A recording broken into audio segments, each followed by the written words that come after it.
যুবকদেরকে তো কোরআনের মিছিলে মানায়, যুবকদের রক্ত তো দ্বীনের জন্য, দেশের জন্য, দশের জন্য মানায়। ঠিক আছে কথা? অন্যায়ের প্রতিবাদেই তো যুবকদেরকে মানায়, সেখানেই যুবকদেরকে ভালো লাগে।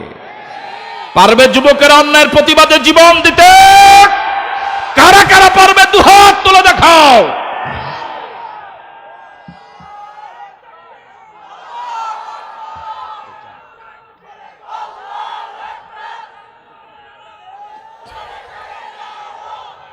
আমার ভাইয়ারা, তিনি সিদ্ধান্ত নিলেন বাড়িতে থাকবেন না, মহিলাদের কাতারে থাকবেন না, জিহাদে চলে যাবেন।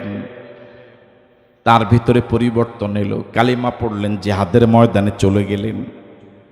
আগের থেকে জিহাদের ময়দানে যে সকল মুসলমান, ওনারা কিন্তু নিজে কালিমা পড়েছে এটা জানে না। প্রচন্ড যুদ্ধ হলো, তিনি উহুদের ময়দানে ঢুকেই মুসলমানদের কাতারে ঢুকে গেলেন। ওখানে আগের থেকে যারা রাসূলের পক্ষে জিহাদে রত ছিলেন, ওনার ব্যাপারে সন্দেহ পোষণ করলেন।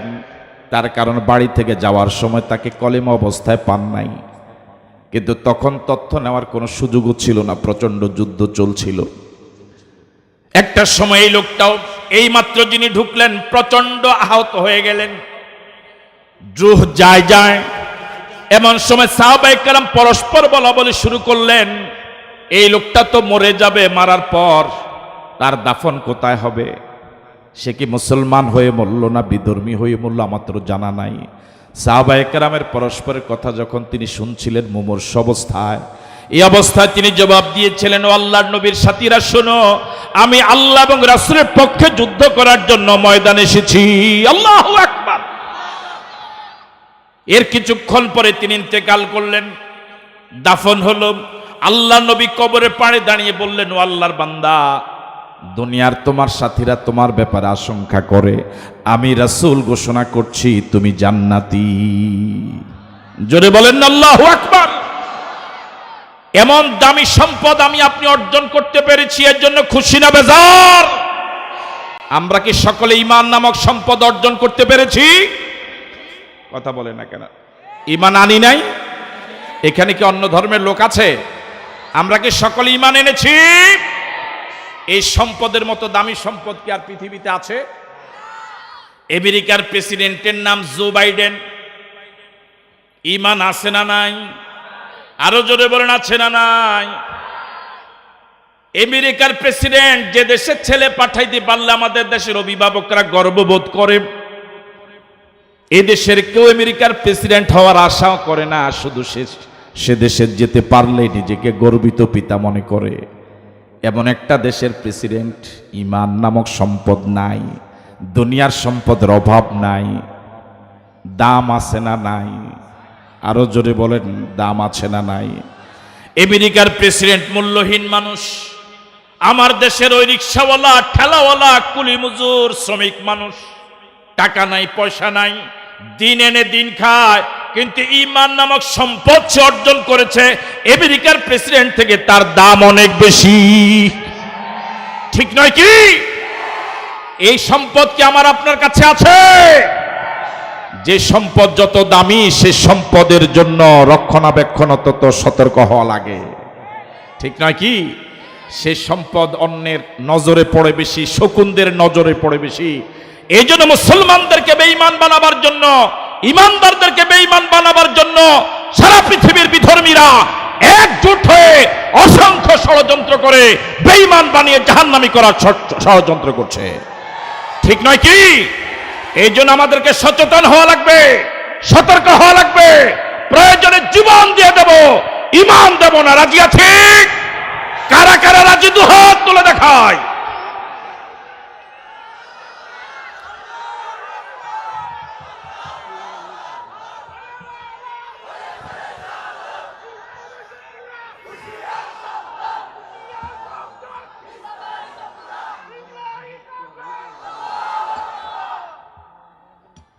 হুঁশিয়ার নয়, তবু কামনা করি আল্লাহ সকলকে দ্বীনের জন্য কবুল করুক। সবাই জান্নাতে যেতে গেলে আমাদের কি জায়গার কম হবে? আল্লাহ সকলকে দ্বীনের জন্য কবুল করুক, বলি আমিন। আপনার হাতে একটা ঘড়ি আছে, ঘড়িটার দাম 50,000 টাকা, পকেটে আছে 10 লক্ষ টাকা। যদি এই দুইটার কোনোটাই, যে কোনো একটা যখন বিপদে পড়ে যাবে, চোরের ডাকাতের কবলে পড়বে, আপনি কি আগে 10 লক্ষ টাকা দিতে রাজি হবেন, না আগে হাতের ঘড়িটা দিয়ে দিতে রাজি হবেন? যেহেতু পকেটে আছে কয় লাখ, 10 লাখ, আর ঘড়িটার দাম যদি যায়, ঘড়িটা যায়, ঠিক নয় কি? এবার আপনাদের কাছে প্রশ্ন, হাজারো জনতার কাছে প্রশ্ন, জীবনের দাম বেশি না ইমানের দাম বেশি? আবার জোরে বলেন, আবার বলেন। যদি কখনো জীবন এবং ইমান দুটোটাই বিপদে পড়ে যায়, হুমকির সম্মুখীন হয়ে যায়, কেউ যদি জীবনটা না দিয়ে ইমানটা দিয়ে দেয়, সে পাস না ফেল, সফল না ব্যর্থ? আর জীবন এবং ইমান দুটোটাই যদি ষড়যন্ত্রের কবলে পড়ে যায়, হাইজ্যাক হওয়ার পথ দেখা দেয়, কোন আল্লাহর বান্দা যদি জীবনটা দিয়ে দেয়, ইমানটা রেখে দেয়, পাস না ফেল, সফল না ব্যর্থ? সুতরাং যখন কখনো যদি এরকম বিপদ এসে যায়, ইমান এবং জীবন যদি হুমকির সম্মুখীন হয়ে যায়, আমরা সিদ্ধান্ত নেব জীবনটা আল্লাহকে দিয়ে দেব, ইমানটা নিয়ে মরে যাব। রাজি আছে? আল্লাহ কবুল করুক, বলি আমিন। আরো জোরে সরে বলি আমিন। সব দেব, ইমান দেব না। আল্লাহ আমাদেরকে তৌফিক দান করুক। ইমান আমরা এনেছি, এতক্ষণ কি বুঝাইলাম? ইমান আমরা এনেছি। ইমান আনার পরে আমরা কিছু অপরাধ করি, কথা বলে না কে, করি? আমরা শুরুতে স্বীকৃতি দিয়েছি আমরা সবাই জান্নাতে যেতে চাই। ইমান আনার পর যদি মরে যাই, আমলের যদি কোনো সুযোগ নাই পাই, আমলবিহীন শুধু ইমান দিয়ে জান্নাতে যাওয়ার সুযোগ রয়েছে। কিন্তু আমরা আজ যারা ইমান এনেছি বহু আগে, ইমান আনার পর 20 বছর 30 বছর গত হয়ে গেল, এই 30 বছর 40 বছরে কত যে গুনাহ করেছি। জান্নাতে যেতে হলে গুনাহমুক্ত জীবন লাগবে, গুনাহ নিয়ে জান্নাতে শুরুতে যাওয়া যাবে না। আমরা সকলেই তো শুরুতেই জান্নাতে যেতে চাই, কথা বলে না, ঠিক কিনা? আবার আমাদের গুনাহ আছে না নাই? সবাই বলতে পারি নাই গুনাহ আছে না নাই? আমার মন বলে ধর্মের ব্যাপারে নিরপেক্ষ না হইয়া জবাবের ব্যাপারে যদি নিরপেক্ষ জবাব দেই, জবাবটা হবে এমন, সাগরের অথই জলরাশির ভিতরে জলজ প্রাণীগুলো, মাছগুলো যেভাবে ডুবে আছে, আমি আপনি গুনার মহাসাগর এভাবে ডুবে আছি, ঠিক নয় কি? আমার আপনার জীবন এমন একটা দিন যায় না যে দিনে কোনো গুনাহ করি নাই। আমার আপনার জীবন এমন একটা মাস, এমন একটা সপ্তাহ, এমন একটা বছর যায় নাই যে বছরে কোনো গুনাহ করি নাই। আজকে যে দিনটা গেল, এই দিনও গুনাহ করেছি না, করি নাই। তিনি আমাদের এমন আল্লাহ, তিনি আমাদের এমন আল্লাহ, তিনি আমাদের এমন আল্লাহ। আমার আপনার গোপন গুনাহগুলো তিনি প্রকাশ করেন নাই। গোপন গুনাহগুলো যদি তিনি প্রকাশ করে দিতেন, সমাজের মানুষ আমাদেরকে দাওয়াত দিত না, সমাজের মানুষ আমাদেরকে ইজ্জত দিত না। তিনি এমন আল্লাহ, তিনি এমন আল্লাহ, তিনি এমন আল্লাহ, তিনি এমন আল্লাহ। আমার আপনার গুনার পাহাড়গুলো তিনি চাপা দিয়ে রেখেছেন, গোপন রেখেছেন। সামাজিক মর্যাদার ব্যালেন্স তিনি তৈরি করেছেন। আর আমার আপনার জন্য সারা জীবনের সব গুনাহ মাপের জন্য তিনি দরওয়াজা, তিনি পথ রেখে দিয়েছেন। বলেছেন, বান্দা, এই দরজা দিয়ে যদি তুমি ঢুকো, এই পথে যদি তুমি হাঁটো, এই দরজা দিয়ে যদি তুমি ঢুকো, তোমার সারা জীবনের গুনাহগুলো আমি আল্লাহ মাফ করে দেব। আল্লাহু আকবার। আমরা সবাই স্বীকৃতি দিলাম আমরা গুনার ভিতরে ডুবে আছি। এ ব্যাপারে কি সবাই একমত? আমরা কি এ ব্যাপারে একমত? আবার জান্নাতও যেতে চাই। তাহলে এবার জানা দরকার গুনাহ মুক্ত হয়ে কিভাবে জান্নাতে যাওয়া যাবে, কিভাবে গুনাহ মুক্ত হওয়া যাবে। গুনাহ মুক্ত হওয়ার অন্যতম ঔষধের নাম হলো তাওবা। নাম কি? এই জন্য আল্লাহ রাব্বুল আলামিন সূরা তাওবার 112 নম্বর আয়াতে বলেন, আত-তাইবুনাল আবিদুন। যেই 9টা গুণ থাকলে ব্যক্তি জান্নাতের জন্য উপযোগী, তার মাঝে প্রথম গুণটার নাম হলো যে সব সময় তওবা করে। কি করে? আরো জোরে বলেন, কি করে? তাহলে যারা তওবা করে সব সময়, যারা গুনাহ থেকে ফিরে আসার চেষ্টা করে, তওবা করে, তারা হলো ভালো মাল। যারা তওবা করে না, গুনাহ করতেই থাকে, তারা হলো পচা মাল। আসতে বলেন ঠিক কিনা? আমরা ভালো মাল হতে চাই না, পচা মাল। তাহলে ভালো মাল হতে চাইলে প্রথম যে গুণটা, সব সময় তওবা করাই লাগবে। قال رسول الله صلى الله عليه وسلم كل بني آدم خطاؤون وخير الخطائين التوابون। আজ থেকে ১৫০০ বছর আগে ওই রাসূল বলে গেলেন, যে রাসূল গোটা জীবনে একটাও সত্য কথা বলেন নাই।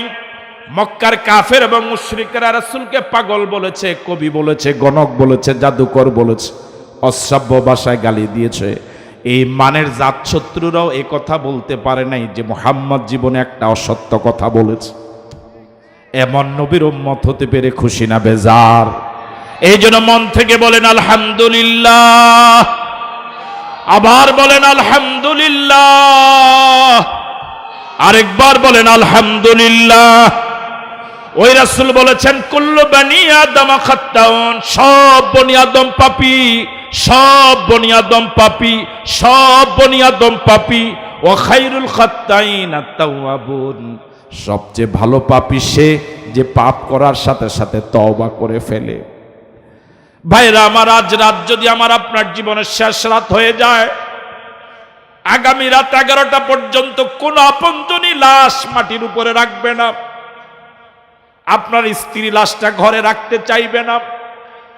আজ রাতে যদি মরে যায়, আগামী রাত হওয়ার আগে লাশ কবরে চলে যাবে।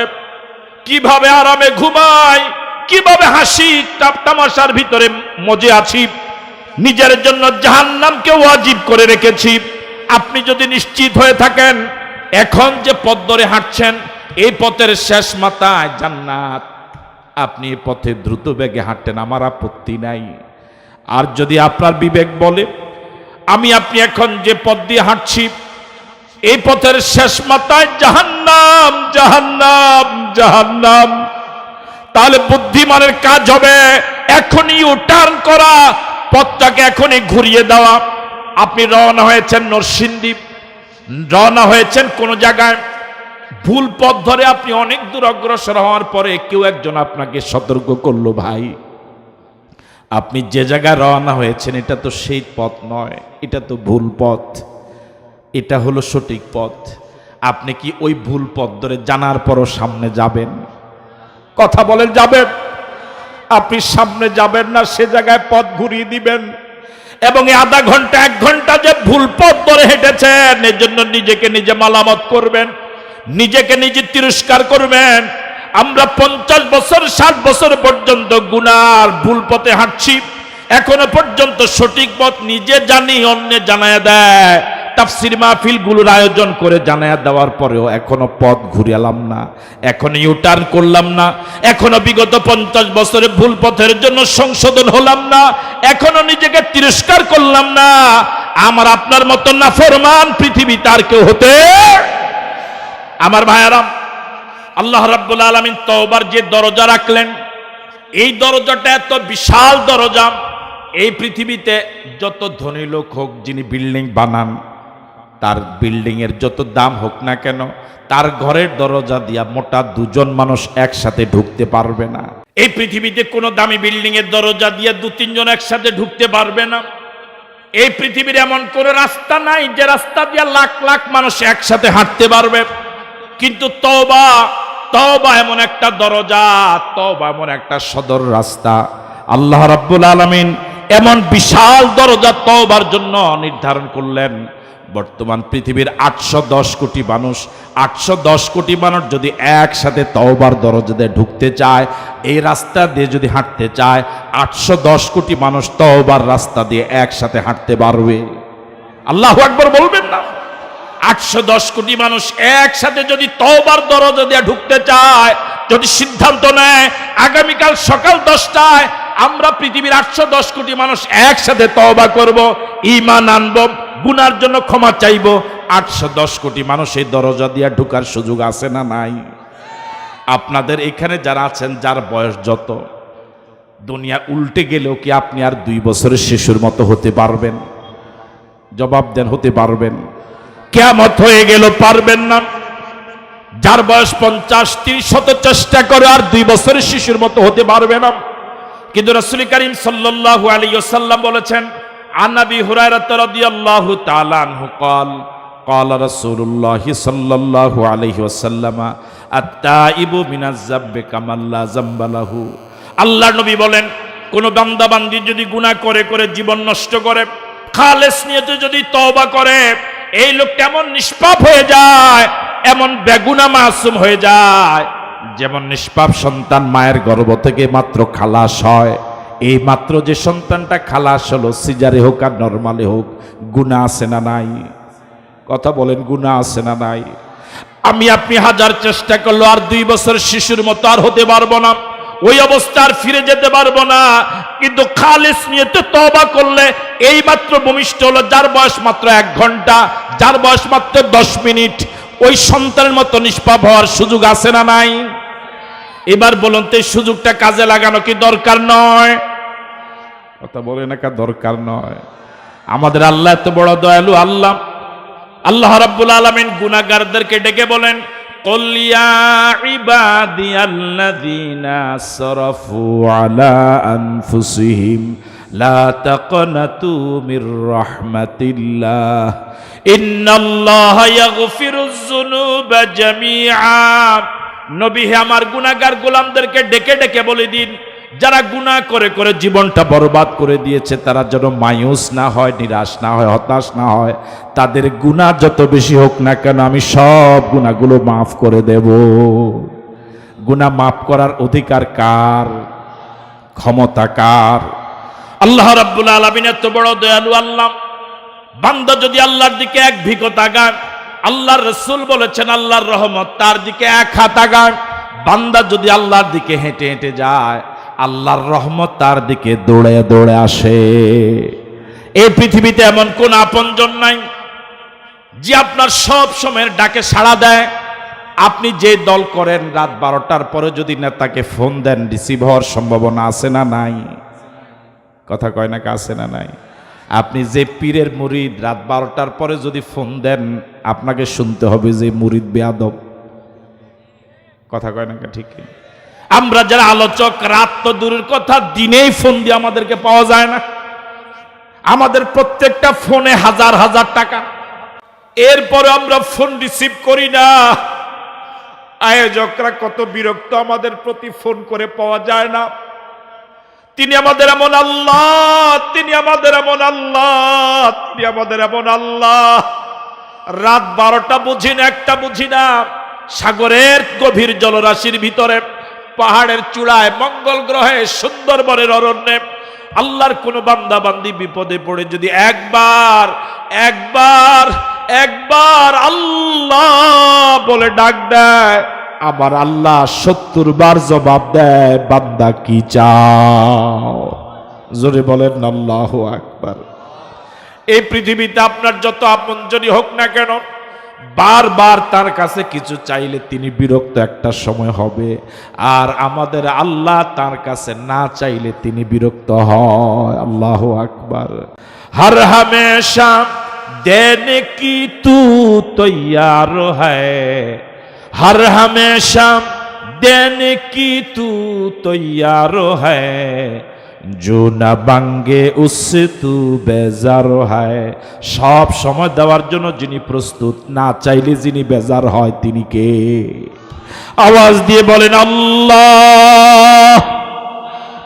आमार भाइरा, এই জন্য আল্লাহ রাব্বুল আলামিন বলেন, আত-তাইবুন, বান্দা গুনাহ করেছ, সমস্যা নাই, আমার কাছে ফিরে আয়, ফিরে আয়, ফিরে আয়, আমি তোর সব গুনাহগুলো মাফ করে দেব। বুখারী শরীফের হাদিস। কোন গুনাহগার গুনাহ করে করে জীবনটাকে বরবাদ করে দিয়ে জাহান্নামের কিনারে যদি চলে যায়, আবার কোন কারণে যদি আল্লাহর রহমতের দরজায় ফিরে আসে, আল্লাহ কি পরিমাণ খুশি হন তার একটা উদাহরণ রাসূল দিয়েছেন। বুখারী শরীফের হাদিস। এক লোক রওনা হয়েছে সফরে মরুভূমিতে, কয়েক মাসের যাত্রা, পরিমাণ মতো খাদ্য এবং পানীয় নিয়ে রওনা হয়েছে। দীর্ঘ পথ যাওয়ার পর বিশ্রাম নেওয়ার প্রয়োজন। বাহন থেকে নামলেন, গাছের সাথে বাহনটাকে বাঁধলেন, গাছের নিচে তিনি শুয়ে গেলেন।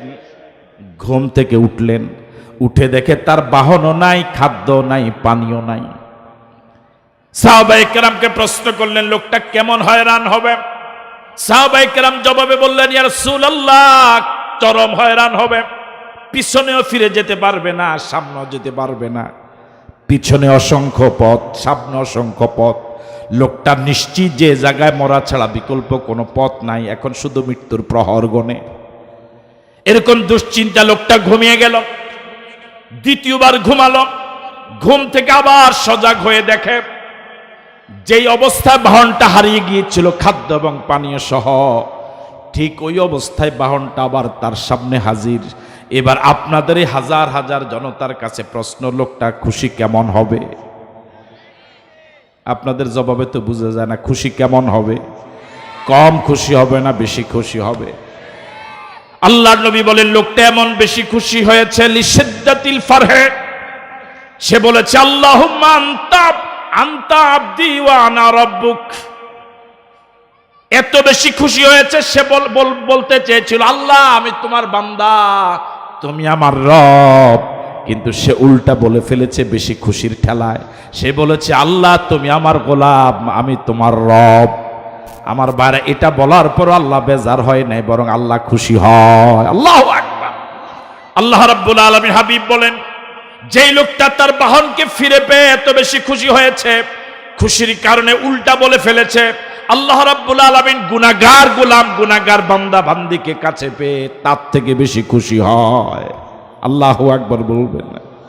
ও আমার বুড়া বাবারা, ও আমার কলিজার টুকরা যুবকেরা, নিজের জীবনের ইতিহাস একটু স্মরণ করি। কার পিছনে ঘুরছি? শুধু টাকা, শুধু টাকা, শুধু টাকা, শুধু দুনিয়া, শুধু দুনিয়া। আমি আপনি কষ্টার্জিত টাকা দিনরাত 24 ঘন্টা পরিশ্রম করে খেয়ে না খেয়ে যে টাকা কামাই করছি, যাদের জন্য খরচ করছি, আপনি বিপদে পড়ে দেখেন তারা আপনার উপকারে আসবে না।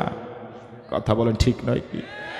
আজকে আপনি বিপদে পড়ে দেখেন আপনার আপনজনেরা একদিন দুই দিন আপনার খবর নিবে, এরপর আর নিবে না। আপনার কবরে কেউ যাবে না। আমি আপনি কত কবরের পাশ দিয়া প্রতিদিন যাতায়াত করি, তাদেরকে স্মরণ করার সময় থাকে না। আপনি নিশ্চিত থাকেন, আমি আপনি যখন এভাবে কবরে চলে যাব, আমার কবরের পাশ দিয়ে আমার ছেলে যাবে, আমার আপনজনেরা যাবে, মনেও হবে না এই জায়গায় আমার বাবা শোয়া।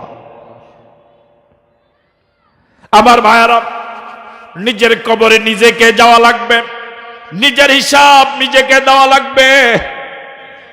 দুনিয়ার কারো বাড়িতে আগুন লাগলে পরে পুকুরের পানি দিয়ে আগুন নিভায়, শহরে বন্দরে আগুন লাগলে পরে ফায়ার সার্ভিস দিয়ে আগুন নিভায়। আল্লাহ রাব্বুল আলামিন যে জাহান্নামের আগুন হাজার হাজার বছর পর্যন্ত জ্বালাচ্ছেন, ওয়াকুদুহান নাসু ওয়াল হিজারা, দুনিয়ার আগুনের ইন্ধন এবং জ্বালানি হলো কাঠ, কিন্তু জাহান্নামের আগুনের জ্বালানি হবে মানুষ এবং পাথর। দুনিয়ার আগুন মানুষের কলিজা জ্বালায় না। দুনিয়ার আগুনে পড়ে গেলে কলিজা লাগার আগেই লোকটা মরে যায়। কয়েকদিন আগে লঞ্চে আগুন লাগলো, অসংখ্য মানুষ মরে গেল, আংরা হয়ে গেল। আগুন নিভানোর জন্য উত্তম পদ্ধতি হলো পানি। পানির সাগরে তারা জ্বলল, কিন্তু আগুন নিভানোর কাজে এক ফোঁটা পানিও কাজে লাগলো না। একটু কল্পনা করেন, একসাথে তো লোকটা মারা যায় নাই। নিজে দেখছে নিজের হাতটা জ্বলে যাচ্ছে, নিজের পেট পুড়ে যাচ্ছে, নিজের পাওয়াটা শেষ হয়ে গেছে পুড়ে পুড়ে। এভাবে ধুকে ধুকে লোকটা মরেছে, কত কষ্ট না লোকটা পেয়েছে। এ তো হলো দুনিয়ার আগুন, হলো দুনিয়ার আগুন। আল্লাহ রাব্বুল আলামিন বলেন, পরকালে জাহান্নামের আগুন শুধু দেহ জ্বালাবে না, কলিজা পর্যন্ত জ্বালায় দিবে। নারুল্লাহিল মুকাদাতুল্লাতী তাত্তালিউ আলাল আফিদা, জাহান্নামের আগুন মানুষের কলিজা পর্যন্ত জ্বালাবে। কুল্লামা নাদিজাত জুলুদুহুম বাদদালনাহুম জুলুদান গায়রাহা লিয়াযুকুল আযাব। আগুনে জ্বলে একবার চামড়া জ্বলে যাবে, আবার নতুন করে চামড়া গজাবে, আবার চামড়া জ্বলে যাবে, আবার নতুন করে চামড়া গজাবে। রব্বুল আলামিন বলছেন, বান্দা জানো কি কেন আমি নতুন নতুন চামড়া বারবার গজাবো? এই জন্যই নতুন চামড়ায় মজা পাবে বেশি। আমার ভাইয়ারা, এই জাহান্নামের আগুন দুনিয়ার পানি দিয়ে নিভানো যাবে না, কিন্তু গুনাহগার, কোন গুনাহগার গুনার কথা স্মরণ করে খালেস নিয়তে যদি তওবা করে, দিনের কোন বেলায় অথবা রাতের আধারে, মসজিদের কোণে অথবা পৃথিবীর কোন জায়গায় নিজের জীবনের কথা স্মরণ করে যদি বলে, আল্লাহ তোমাকে দেওয়ার মতো কোনো সম্পদ নাই, চোখের পানি ছিল, পানিগুলো ছেড়ে দিলাম। আমার ভাইয়েরা, এই 2 ফোঁটা চোখের পানি চোখ থেকে পড়ায়, 2 ফোঁটা চোখের পানির এত স্পিড, এত ক্ষমতা, ওই 2 ফোঁটা পানি পারে জাহান্নামের আগুনকে নিভায়া দিতে। আমরা জীবনে কত ওয়াজ শুনলাম, বেঁচে থাকলে আরো কত ওয়াজ শুনব। জীবনের কি পরিবর্তন আনলাম? ওয়াজের আগে যেভাবে বেনামাজি, ওয়াজের পরে এভাবে বেনামাজি। ওয়াজের আগে আল্লাহকে ওভাবে চিনি নাই, ওয়াজের পরে ওভাবে আল্লাহকে চিনি নাই। ওয়াজের আগেও কোরআন মজিদ তেলাওয়াত করি নাই, ওয়াজের পরেও কোরআন মজিদ তেলাওয়াত করছি না। এভাবে হাজার হাজার ওয়াজ শুনলেও কোনো পরিবর্তন হবে বলে আমার মন বলে না। আমাদের সিদ্ধান্ত নেওয়া দরকার, আজকের মাহফিল থেকে সিদ্ধান্ত নেওয়া দরকার। সবচেয়ে দামি সম্পদ যেটা আকাশেও নাই, জমিনও নাই, যার নাম ঈমান, যার নাম ঈমান, যার নাম ঈমান। আল্লাহ দয়া করে সে দামি সম্পদ আমাদের জন্য নসিব করেছেন। এখন সিদ্ধান্ত নেওয়া দরকার, এই সম্পদ যেন নিয়ে মরতে পারি। কথা বলেন, ঠিক নয় কি? এই সম্পদ যেন আর চুরি না হয়, ডাকাতি না হয়, কেউ যেন আর সম্পদকে নিয়ে যেতে না পারে। দ্বিতীয় সিদ্ধান্ত নেওয়া দরকার, ঈমান আনার পরে বাকি এই বিগত জীবন শুধু গুনাহ করে করে কাটিয়েছি। আল্লাহ রাব্বুল আলামিন নবুয়তের দরজা বন্ধ করে দিয়েছেন, কলাপস, কিন্তু তওবার দরজা বন্ধ করেন নাই। তওবার দরজা তিনি খোলা রেখেছেন। বান্দার জন্য তওবার দরজা ততক্ষণ খোলা যতক্ষণ না তার মৃত্যুর যন্ত্রণা শুরু না হবে। মৃত্যুর যন্ত্রণা শুরু হয়ে গেলে তার জন্য তওবার দরজা বন্ধ। আমার ভাইয়েরা, আমার আপনার জন্য যে মালিক তওবার দরজা খোলা রেখেছেন, এই তওবা যদি খালেস নিতে করা যায়, বেগুনাহ মাসুম বাচ্চা হওয়া যায়, বেগুনাহ মাসুম বাচ্চার মতো বেগুনাহ হওয়া যায়। সিদ্ধান্ত নেওয়া দরকার, এই সুযোগটা কাজে লাগাবই। রাজি আছি? এই সুযোগটাকে কাজে লাগাবার জন্য সিদ্ধান্ত নিতে পারি। এই তওবা করার জন্য অনেক সময়ের প্রয়োজন হয় না, একটু সিদ্ধান্ত নেওয়ার প্রয়োজন। ওই তওবা খালেস তওবা, যে তওবার শর্ত 3টা, যেই তওবা করলে জীবনের সব গুনাহগুলো মাফ হয়ে যায়, এই তওবার জন্য শর্ত হলো 3টা। কয়টা শর্ত? আরো জোরে বলেন, কয়টা? বলেন। 1, অনুভূতি জাগা। একটু মুখস্থ করা লাগবে। বলেন, অনুভূতি জাগা। জবাব দেন না কেন? বলেন, অনুভূতি জাগা। ক্ষমা চাওয়া, আর গুনাহ না করার ওয়াদা করা। আবার বলেন, খালেস তওবার জন্য শর্ত কয়টা? সবাই বলেন, কয়টা? 1, বলেন অনুভূতি জাগা, গুনাহ ক্ষমা চাওয়া, গুনাহ আর না করার ওয়াদা করা। একটা ছেলে অন্যায় করেছে এলাকার কোন মুরব্বির সাথে। এখন তো কিশোর গ্যাং আছে সমাজে, আছে না? কথা বলে না কেন? আছে।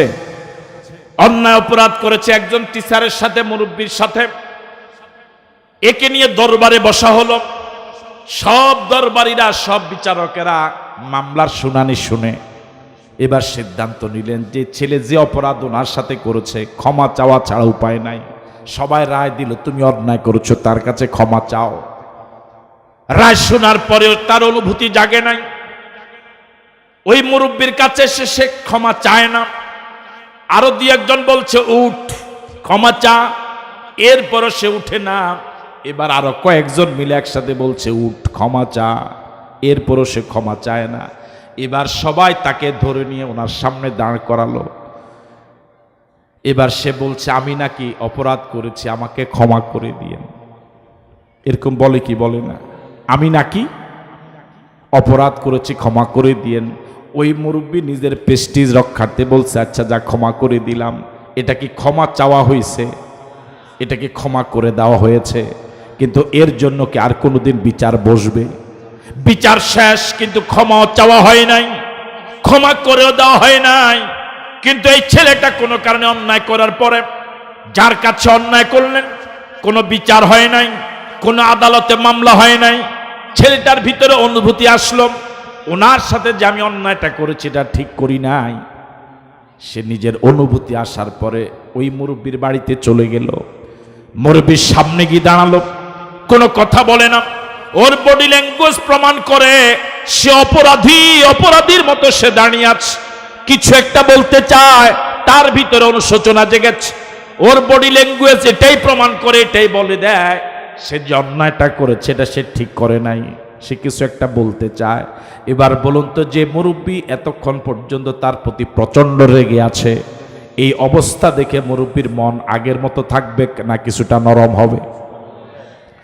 এবার হয়তো মুরব্বী আবেগে বলে ফেলবে, কেন এসেছো, কি বলবা বলো। এবার ছেলেটা যদি আবেগের কারণে বলতে না পারে, শুধু চোখের পানি ছেড়ে দেয়। উনার সামনে দাঁড়িয়ে আছে, বলতে পারে না, আবেগে চোখের পানি ছেড়ে দিল। মুরব্বী আমার মন বলে এবার আর তিনি বসে থাকতে পারবেন না। ছেলেটার চোখের পানি দেখে এবার মুরব্বী অবশ্যই বসা থেকে দাঁড়াবে। এবার তাকে জড়িয়ে ধরবে, তাকে আদর করবে, বলবে, বাবা যাও, আমি মাফ করে দিই। ছেলেটা হয়তো ওই সময় অল্প আওয়াজে, ক্ষীণ আওয়াজে বলবে, আমি ঠিক করি নাই, আমি অন্যায় করেছি, আমি বুঝতে পেরেছি আমি কাজটা ঠিক করি নাই, আমি আপনার কাছে ক্ষমা চাই। মুরব্বী হয়তো তাকে কথাটা শেষ করতে দিবে না, শেষ পর্যন্ত যেতেও দিবে না। মুখ থেকে যদি একটু বের করে আমি অন্যায় করেছি, সামনে আর বলা লাগবে না। মুরব্বী হয়তো বুকে জড়িয়ে ধরবো, বলবে, বাবা আমি তোমাকে ক্ষমা করে দিলাম, আমার মনে আর কিচ্ছু নাই। এটার নাম হলো অনুভূতি জাগা।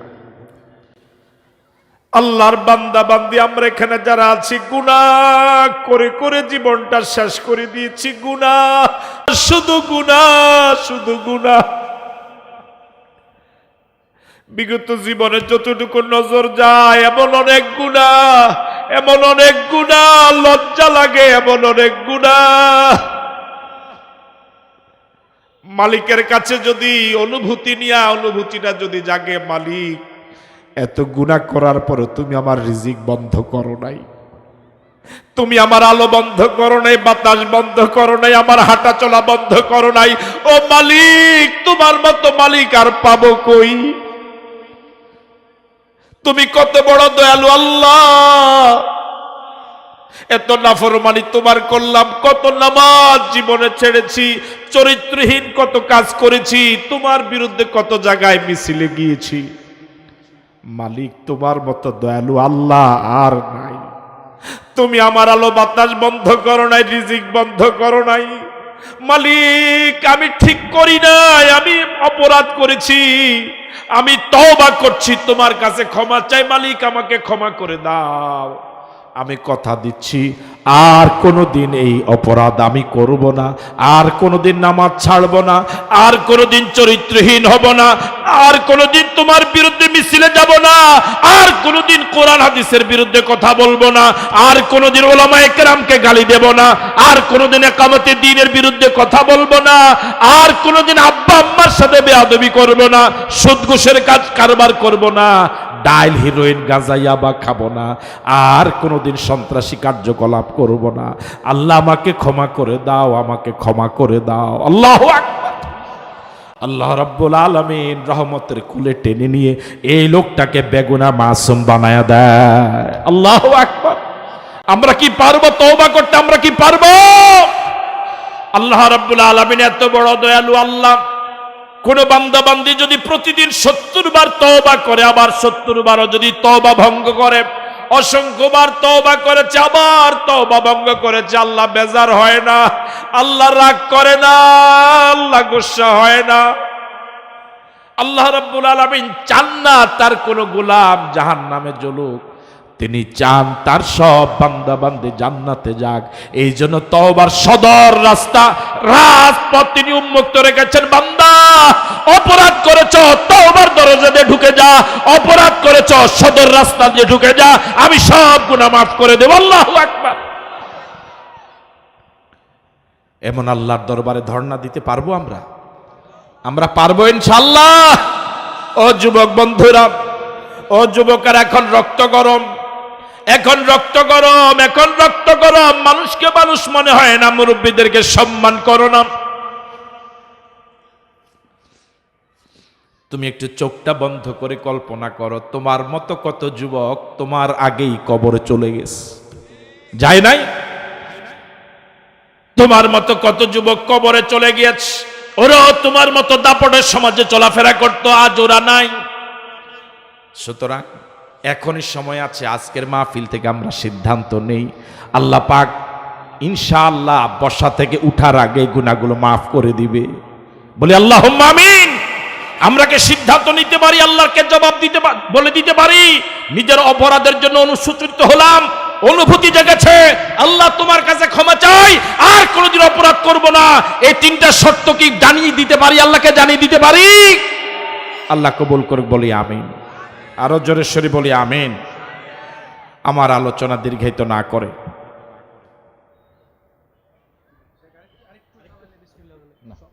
বিসমিল্লাহ তো বহু আগে কইছি, বিসমিল্লাহ কে শুরু করছি।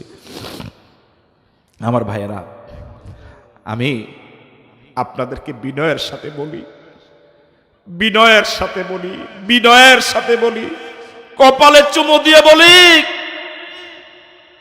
বিশ্বাস করুন, বিশ্বাস করুন, আপনি শুধু আল্লাহকে একটু ভালোবেসে দেখেন যে আল্লাহ আপনাকে কি পরিমাণ সম্পদের মালিক বানায়, কি পরিমাণ ইজ্জতের মালিক বানায়। একজন সাহাবী আল্লাহ নবীকে এসে প্রশ্ন করলেন, ইয়া রাসূলুল্লাহ মাতাসসা, কখন কিয়ামত হবে? আল্লাহ নবী সাহাবীকে পাল্টা প্রশ্ন করলেন, ওয়া মা যাদাত লাহা, ও আল্লাহর বান্দা, তুমি কিয়ামতের দিনক্ষণ জানতে চেয়েছো, কিয়ামতের জন্য তুমি কি প্রস্তুতি নিয়েছো? আমি আপনি কি কোনো প্রস্তুতি নিয়েছি? বলেন, নিয়েছি? আপনারা হয়তো নিয়েছেন, আমি এখন নিতে পারি নাই। আপনারা হয়তো কিয়ামতের জন্য একেবারে পরিপূর্ণ প্রস্তুতি নিয়ে রেখেছেন, আমি এখনো নিতে পারি নাই। এমনকি কথাটা অসত্য হবে না, হয়তো প্রস্তুতি যে নেওয়া লাগবে এই চিন্তা এখনো মাথায় ঢুকে নাই। শুধু দুনিয়া, শুধু দুনিয়া, শুধু দুনিয়া, দুনিয়াটাই তো এখনো গুছাতে পারলাম না, কিয়ামতের প্রস্তুতির সময় তো পাই না। ওই আল্লাহর নবীর সাহাবী বললেন, লা শাইয়া, লা শাইয়া, লা শাইয়া। রাসূল যখন প্রশ্ন করলেন, ওয়া মা যাদাত লাহা, ও আল্লাহর বান্দা, কিয়ামতের দিনক্ষণ জানতে চেয়েছো, কিয়ামতের জন্য তুমি কি প্রস্তুতি নিয়েছো? তিনি বললেন, লা শাইয়া ইল্লা আন্নী উহিব্বুল্লাহ ওয়া রাসূলাহ। ইয়া রাসূলুল্লাহ, কিয়ামতের জন্য কোনো প্রস্তুতি নিতে পারি নাই, তবে আমার দুইটা পুঁজি আছে। কয়টা পুঁজি? আরো জোরে কোন, কয়টা পুঁজি? অনুবাদ শোনার আগে আওয়াজ দিয়ে বলেন আল্লাহু আকবার। তিনি বললেন, ইল্লা আন্নী উহিব্বুল্লাহ ওয়া রাসূলাহ। ইয়া রাসূলুল্লাহ, আমার দুইটা পুঁজি। একটা হলো আমি আমার আল্লাহ যিনি আমার মালিক, যিনি আমার খালিক, যিনি এক ফোঁটা পানি যিনি আমাকে বানালেন, যে পানির কোনো দাম নাই কোনো মার্কেটে, বেদামা নয়, কম দামা নয়, বাজে পানি, বেদামা পানি, নারী এবং পুরুষের দেহ থেকে বের হলে পরে গোসল ওয়াজিব হয়ে যায়। ইয়াখরুজু মিন বাইনিস সুলবি ওয়াত তারাইব, হাল্লাতা আলাল ইনসান, হাল্লাতা আলাল ইনসানি হিনুম মিনাদ দাহরি লাম ইয়াকুন শাইয়াম মাযকুরা। আমি কিছুই ছিলাম না, যে আল্লাহ আমাকে এত সুন্দর মানুষ বানালেন, এত সুন্দর চমৎকার বডি দিলেন, চোখ দিলেন, কিডনি দিলেন, মেমোরি দিলেন, হার্ট দিলেন, বাল্ব দিলেন, মাথার চুল থেকে পায়ের তালু পর্যন্ত কোটি কোটি টাকার সম্পদ দিলেন।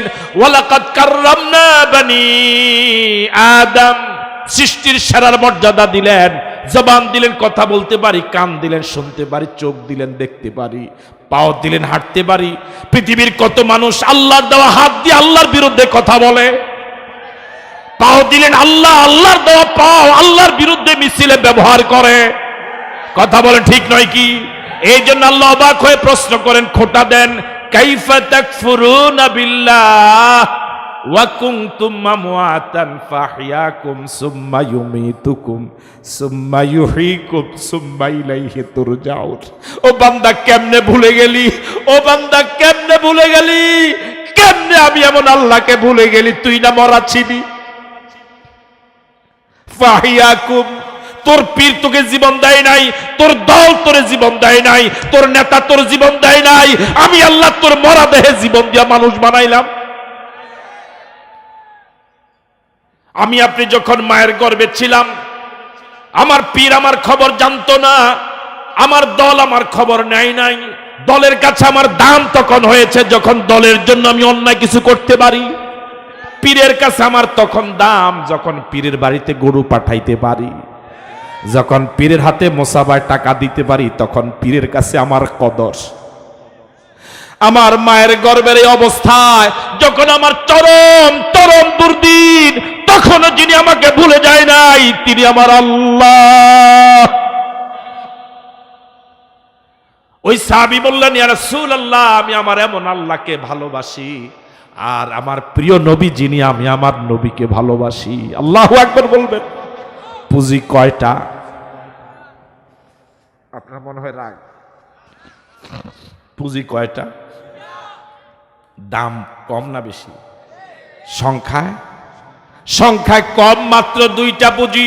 কিন্তু এই দুইটা পুঁজির মতো সমতুল্য পুঁজি আকাশেও নাই, জমিনেও নাই। আল্লাহু আকবার। আল্লাহর নবীর সাথে সাথে বললেন, আনতা মা'a মান আহবাবতা। ও আল্লাহর বান্দা, তুমি বলেছো তোমার দুইটা পুঁজি আছে, তুমি আল্লাহকে ভালোবাসো, তোমার রাসূলকে ভালোবাসো। আমি জবাব দিচ্ছি, আমি বলছি তুমি যে রাসূলকে ভালোবাসো, ওই রাসূলের সাথে তোমার হাসর হবে। আল্লাহু আকবার। হযরত আনাস রাদিয়াল্লাহু তাআলা আনহু, তিনি হাদিসের রাবী, তিনি হাদিস শুনে বলেন, জীবনে আল্লাহর নবীর কাছ থেকে যত কথা শুনেছি, এই কথার মতো এত আনন্দ আর কোনো কথাই পাই নাই। আল্লাহু আকবার। এবার তিনি নিজের ব্যাপারে বলেন, আল্লাহর নবী কি চমৎকার কথা বলেছেন, যাকে ভালোবাসবো তার সাথে হাসর হবে। আমি রাসূলকে ভালোবাসি, আবু বকরকে ভালোবাসি, উমরকেও ভালোবাসি। আমার মনে বড় আশা, আল্লাহর নবী আবু বকর ওমরের সাথে আমার হাসর হবে। এবার আমার আপনার চিন্তা করা দরকার, আমরা চা খাই কার সাথে, গল্প করি, দিন কাটাই কার সাথে? কথা বলেন না ঠিক কেন? সার্বক্ষণিক সম্পর্ক হলো ইসলাম বিরোধীদের সাথে, কোরআন বিরোধীদের সাথে, আল্লাহ বিরোধীদের সাথে, উলামায়ে কেরাম বিরোধীদের সাথে। আর আমার মরার পরে উলামায়ে কেরাম ডেকে এনে আমাকে আলা মিল্লাতে রাসূলিল্লাহ বলে রাসূলের কোলে তুলে দেয়। এই পচা লাশটার রাসূলের কি দরকার? কথা বলে না, কোনো দরকার আছে? আপনি সকাল 9টা থেকে 12টা পর্যন্ত মিছিল করেছেন উনার, আর দুপুরে লাঞ্চের জন্য গেলেন এই স্যারের কাছে। স্যার দিবেন আপনি লাঞ্চ? একটু জোরে কর না, দিবেন না? দিতেন না কেন? দিবেন, মিছিল করছে। আপনি 2-3 ঘন্টা এক দলের ওনার মিছিল করে ওনার কাছে প্যাকেটের জন্য গেলে পান্না পিঠা খাওয়া লাগে, দরজা বন্ধ হয়ে যায়। সারাটা জীবন যৌবন কাটাল আল্লাহ বিরোধীদের সাথে, মরার পর আল্লাহ তোমাকে কেন জান্নাত দিবে? এটা বুঝার জন্য কি কামেল পাস করা দরকার? এমএ পাস করা দরকার? কমন সেন্সের কমন বাদ দিয়া শুধু সেন্স থাকলো এটা বোঝা যায়। সব বুঝো, এটা বুঝো না? না, পানে চুন কতটুকু দেখলে মজা লাগবে এটা বুঝো, সুপারি কতটুকু ভিজলে পরে মজা লাগবে এটা বুঝো, এটা বুঝো না? না, বিড়ি কিভাবে টান দিলে সুখ টান হয়, মজা পাওয়া যায়, এটা বুঝো, দিন বুঝো না? না, ইল্লা আন্নী উহিব্বুল্লাহ ওয়া রাসূলা। ইয়া রাসূলুল্লাহ, আমি আল্লাহকে ভালোবাসি, আমার রাসূলকে ভালোবাসি। সাহাবায়ে কেরাম আল্লাহর নবীকে কিভাবে ভালোবেসেছিলেন? আমাদের এখন ভালোবাসা শুধু রবিউল আউয়াল মাসের সাথে। রবিউল আউয়াল মাস নাই, নবীর ভালোবাসাও নাই। আমাদের এখন সিংহবাগের ভালোবাসা হলো জিলাফির সাথে। আপনাদের নরসিংদী জিলাফি চমৎকার, হ্যাঁ হ্যাঁ, এটা এরকম অনেক অনেক লম্বা লম্বা, আমাদের দেশে এরকম হয় না। জিলাফি আছে তো নবীর প্রেম আছে, জিলাফি নাই তো নবীর প্রেম নাই। ওহুদের ময়দানে আল্লাহ নবী আহত হয়ে পড়ে গেলেন। হযরত আবু দুজানা আল্লাহ নবীর দেহ মোবারকের উপর হয়ে পড়ে আছেন। 10 জন সাহাবী আল্লাহ নবীকে মানব প্রাচীর রচনা করে দাঁড়িয়ে আছেন। বৃষ্টির মতো তীর মারা শুরু হলো। 10 জনের ভিতরে 7 জন শহীদ হয়ে গেলেন। আল্লাহু আকবার। দাঁড়িয়ে আছেন মাত্র 3 জনের মাঝে একজন তালহা।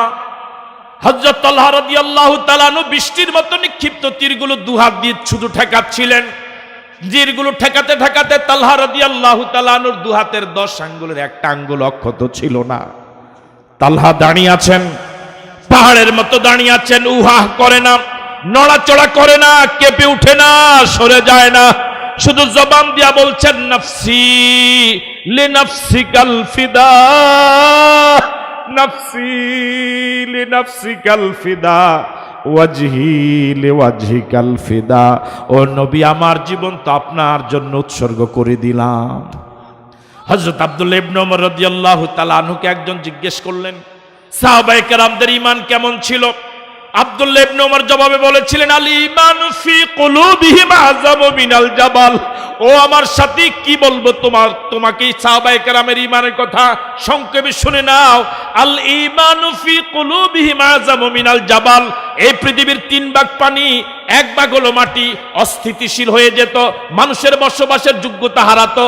আল্লাহ রাব্বুল আলামিন এই পৃথিবীকে স্থিতিশীল করেছেন।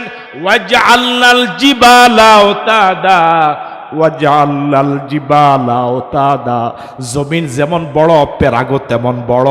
পাহাড় দিয়া জমিন পেরাগ গাড়ালেন, জমিন এখন আর নড়াচড়া করে না। এই জমিনে পাহাড় যেমন মজবুত, এই জমিনে পাহাড় যেমন মজবুত, এই জমিনে পাহাড় যেমন মজবুত, সাহাবায়ে কেরামের ঈমান তার থেকে বেশি মজবুত। আল্লাহু আকবার। ওনারা আশিকে রাসূল হতে পারলেন, আমরা হয়ে গেলাম।